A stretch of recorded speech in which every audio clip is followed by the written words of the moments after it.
Good morning everyone. I'm Ashikar from Galaxian International School and today we're gonna learn about Cauchy's law and chemical kinetics का हम introduction थोड़ा सा cover करेंगे. इस law में ये बताया गया है कि जो लिमिटिंग मोलर कंडक्टिविटी होती है किसी भी इलेक्ट्रोलाइट की, वो रिप्रेजेंट होती है sum of the individual contribution of the ion and cation of electrolyte. मतलब कि अगर NaCl है और NaCl किससे बना है, Na प्लस NCl से बना है, तो अगर NaCl की जो टोटल कंडक्टिविटी होगी वो इन दोनों की जो इंडिविजुअल कंडक्टिविटी के बराबर है. मतलब कि अगर इसकी 5 आप मान लीजिए इसकी 5 कंडक्टिविटी थी, इसकी भी 5 कंडक्टिविटी थी, और या फिर आप ये मान इन दोनों को मिलाकर जो इसकी होगी वो 10 ही होगी, और अगर ये 10 थी तो 5 इन दोनों की होगी. मतलब कि इसमें ये बात कही गई है कि जो इंडिविजुअल कैटायन और एनायन प्रेजेंट है, जब हम इन दोनों को कंबाइन कर देंगे या फिर अगर ये डिसोशिएट होते हैं तो ये वाले साइड की कंडक्टिविटी प्लस इस वाले साइड की कंडक्टिविटी क्या होगी, हमेशा इक्वल ही होगी. और इसको हम लैम्डा नॉट NaCl अगर हम एग्जांपल लेते हैं एज एग्जांपल, तो lambda naught Na plus Na lambda naught Cl negative के इक्वल होगी. तो इस लॉ में यही चीज़ को क्या किया गया है, हम लोगों ने हमें स्टेट किया गया है. ठीक है. एंड डिग्री ऑफ डिसोशिएशन जिसको हम अल्फ़ा के थ्रू रिप्रेजेंट करते हैं, उसमें ये बात कही गई है, मतलब कि उसमें एक चीज़ बात बताई गई है कि अगर जो स्ट्रॉन्ग इलेक्ट्रोलाइट्स हैं जैसे कि आपके NaCl हो गया, KCl हो गया, उसका जो आपके अल्फ़ा होता है वो क्या होता है, 1 होता है. मतलब कि वो वाटर में या फिर किसी भी चीज़ में जाके 100% क्या हो जाता है, आपका डिसोशिएशन शो करता है या फिर 100% डिसोशिएट हो जाता है. But for the weak electrolyte, अगर कोई वीक इलेक्ट्रोलाइट्स हैं, ठीक है, तो यहाँ पर क्या होगा, लाइक आप एसिटिक एसिड को अगर हम एक एग्जांपल के थ्रू ले लेते हैं तो उसमें क्या है कि अल्फ़ा जो रेंज होती है वो आपकी 0 to 1 के बीच में लाई करती है. मतलब कि 0 to 1 के बीच में हम लोग that is 0 to 100% dissociation show करता है. मतलब कि अगर कंसनट्रेशन कम है, अगर हमने उसमें कम पानी डाला है, मतलब बहुत कम पानी, मतलब कि एसिटिक एसिड में बहुत कम पानी डाला है, तो वो पूरी तरीके से क्या नहीं हो पाएगी, डिसोशिएशन नहीं हो पाएगी. तो कॉन्सेंट्रेशन पे भी क्या करता है, ये चीज़ हमारा डिपेंड करता है. ठीक है. और यही पॉइंट हम लोगों ने किसने बताया, नेक्स्ट पॉइंट में हम लोगों ने यही चीज़ को डिस्कस किया है कि एट हायर कॉन्सेंट्रेशन, अगर कॉन्सेंट्रेशन हायर है आपका, ठीक है, तो क्या होगा, weak electrolyte have low DOP. ठीक है. इनका क्या होगा, वीक इलेक्ट्रोलाइट का क्या हो जाएगा आपका, मतलब कि ये बहुत कम डिसोशिएशन को शो करेंगे.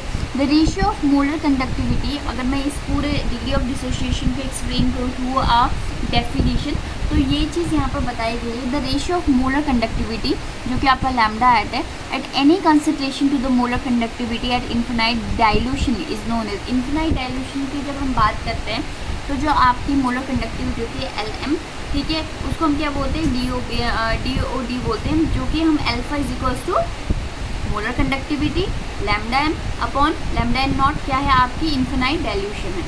तो ये इसका एक क्या है आपका फॉर्मूला आता है. And if I have given you कि write some few points about degree of dissociation, you have to write these 3. And if I will ask you to write what is degree of dissociation, you have to give this definition with this formula. Okay. Now अगर हम तो ये chapter आपका complete हुआ है. You have to do NCERT question, और इसके बाद हम पढ़ेंगे, उसका नाम क्या है, वो है नेक्स्ट चैप्टर आपका केमिकल काइनेटिक. तो जो आपका फोर्थ चैप्टर है इसमें, that is the fourth chapter of your chemistry, chapter 4.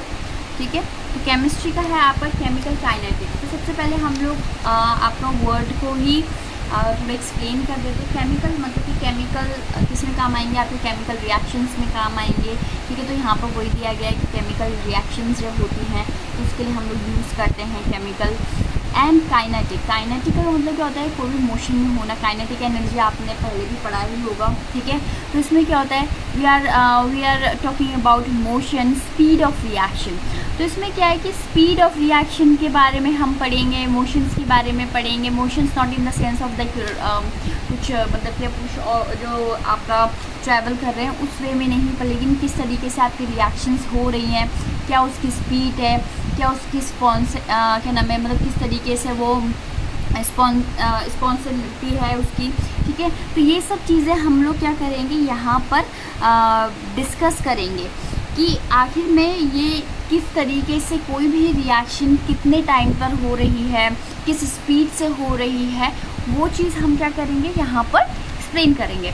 तो ये क्या है, एरिया ऑफ केमिस्ट्री, और you can write the branch of chemistry और the part of chemistry that is concern with the reaction rates and the sequence of step by which reaction occur.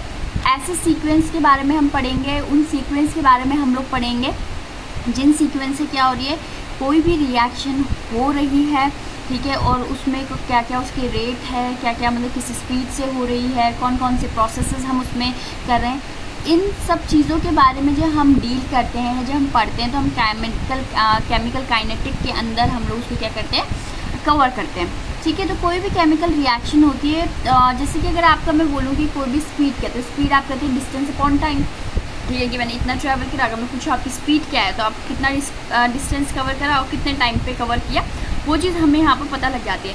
But reaction they don't travel, तो अगर हमें उसकी speed निकालनी है तो हम किस तरीके से निकालेंगे, उसमें हम लोग क्या होते हैं, क्या नाम है आपका, कॉन्सेंट्रेशन कंज्यूम अपॉन टाइम करके निकालते हैं। अब इसको थोड़ा इलेबोरेट करके समझते हैं क्या कि कॉन्सेंट्रेशन कंज्यूम्ड इन टाइम से क्या बोला जा रहा है। तो रेट ऑफ रिएक्शन मतलब क्या है कि change in concentration of reactant, कि जो आपने रिएक्टेंट डाले थे, ठीक है, अगर 20 ग्राम्स के डाले थे आपने, तो जब फाइनल आपका जो प्रोडक्ट बना है, ठीक है, उसमें क्या चेंज आया है, कितना चेंज आया है और कितने टाइम में आया है, उस चीज़ को हम किस तरीके से like final concentration minus initial concentration upon time taken, और कितना टाइम मतलब कितने टाइम में कोई भी आपकी कॉन्सेंट्रेशन है उसमें कितना चेंज आया है, उस चीज़ को जब हम एक्सप्लेन करते हैं then we talk about rate of reaction. उससे हमें क्या पता लग जाता है कि क्या उसका रेट है।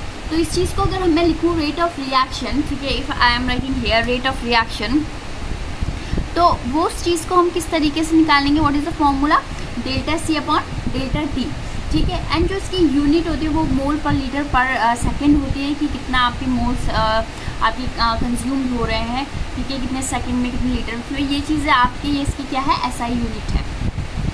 अब अगर मैं रेट की बात करूँ तो वी नो दैट दो रेट होते हैं आपके पास, टाइप्स ऑफ रेट, मतलब कि रेट ऑफ रिएक्शन दो वे में होते हैं, एक होता है आपका एवरेज रेट और एक होता है आपका क्या नाम है, इंस्टेंटेनियस रेट, ठीक है। तो इसमें क्या होता है कि इसमें दो चीज़ें बोली जाती है। एवरेज रेट क्या होता है आपका, कि आपने टोटल इतना मतलब कि जो भी रिएक्शन हुई, ठीक है, वो टोटल टाइम से आप क्या कर देंगे, उस टाइम उसको डिवाइड कर देंगे, ठीक है, मतलब कितना कंज्यूम हुआ, डेल्टा सी को डेल्टा टी से आप क्या कर दोगे, इनिशियल मतलब कि फाइनल कॉन्सेंट्रेशन को इनिशियल कॉन्सेंट्रेशन से आप माइनस करके डेल्टा टी जो टाइम है आपका उससे डिवाइड कर देंगे, तो that will called average rate, ठीक है। कोई एक आपका क्या आ जाएगा, एवरेज रेट आ जाएगा। लेकिन इंस्टेंटेनियस रेट की अगर मैं बात करूं तो किसी भी पर्टिकुलर मोमेंट पे अगर मैं चेक करना चाहूँ कि कितना मतलब कि कितनी रिएक्शन हो चुकी है, ठीक है, उस चीज़ को क्या मैं बोलूँगी, उस चीज़ को उस पॉइंट पे क्या रेट था, मतलब जैसे आपका होता है ना कि अगर मैं लाइक आप बाइक चला रहे हो तो ठीक है, तो अगर मैं पूछूँ एवरेज कितना, तो आप स्कूल से घर से स्कूल आए, तो अगर आप मान लो कि आप 6 किलोमीटर चले 3 मिनट्स में, ठीक है, 3 मिनट में, तो आपने क्या करा, 2 2 6, तो 2 से 2 आप बोलोगे 2, ठीक है, 2 किलोमीटर पर मतलब कि 2 किलोमीटर पर मिनट, इस तरीके से बोलोगे। लेकिन यहाँ पे इंस्टेंस में अगर मैं आपको फ़ोन करके बोलूँ कि अभी आपकी स्पीड क्या है, ठीक है, तो आप अपनी स्पीड क्या करोगे, उस स्पीडोमीटर में देखोगे और आपने बता दो कि मेरी 40 की स्पीड है, 30 की स्पीड है, तो उस चीज़ को क्या बोलेंगे, उसे इंस्टेंटेनियस रेट बोलेंगे आपका उस समय की स्पीड को, ठीक है, जो आपने एकदम से देखकर मुझे उसी टाइम पे बता दिया। और ये क्या होती है, वो हमेशा चेंज होती रहती है, जैसे कहीं गड्ढे आ गए तो चेंज हो जाएगी, ठीक है, अब अगर ट्रैफिक है तो चेंज हो जाएगी, खाली रोड है तो चेंज हो जाएगी। तो ये क्या होती है, हर मोमेंट पे हर पॉइंट पे क्या होती रहती है, चेंज होती रहती है। और ये क्या रहता है, अप्रॉक्स कॉन्स्टेंट ही रहती है, हम उसका एवरेज ही निकाल रहे हैं, तो वो एक एवरेज के तौर पर आती है। बट यहाँ पर क्या होगा, आपका कंटिन्यू में चेंज होती रहेगी, ठीक है। तो एवरेज रेट को क्या बोलेंगे ना, overall rate measured over period of time interval, ठीक है, किसी भी पीरियड टाइम मतलब किसी भी इंटरवल में एक ओवरऑल अगर मैं रफ आइडिया लूँ कि क्या होगा आपका एवरेज रेट, तो फिर मतलब कि उसका एवरेज निकालूंगी, तो उसको मुझे पता लग जाएगा कि ठीक है इसकी एवरेज रिएक्शन का जो रेट है वो इतना आया। लेकिन अगर मैं दूसरा देखना चाहूँ तो मैं उस पर्टिकुलर मोमेंट में, ठीक है, उसका क्या रेट चल रहा है, किस हिसाब से वो चल रही है, उसको हम क्या बोल देंगे, इंस्टेंटेनियस रेट बोलेंगे। तो आपका अगर आर रेट का एवरेज में निकालती हूँ तो क्या है, वही formula, change of concentration of one, ठीक है, of one of the reactant on product, या फिर रिएक्टेंट में आपका फ़र्क आएगा या फिर किस में आएगा, आपका प्रोडक्ट में फ़र्क आएगा अपॉन टाइम। तो ये था क्या इस चीज़ का हमने थोड़ा सा इंट्रोडक्शन कवर किया है आज इस चैप्टर में। And you have to do all the NCERT question of the previous chapter, and we have started this chapter and we're gonna complete it soon. So thank you so much. Till then, be happy and be safe. Thank you, class.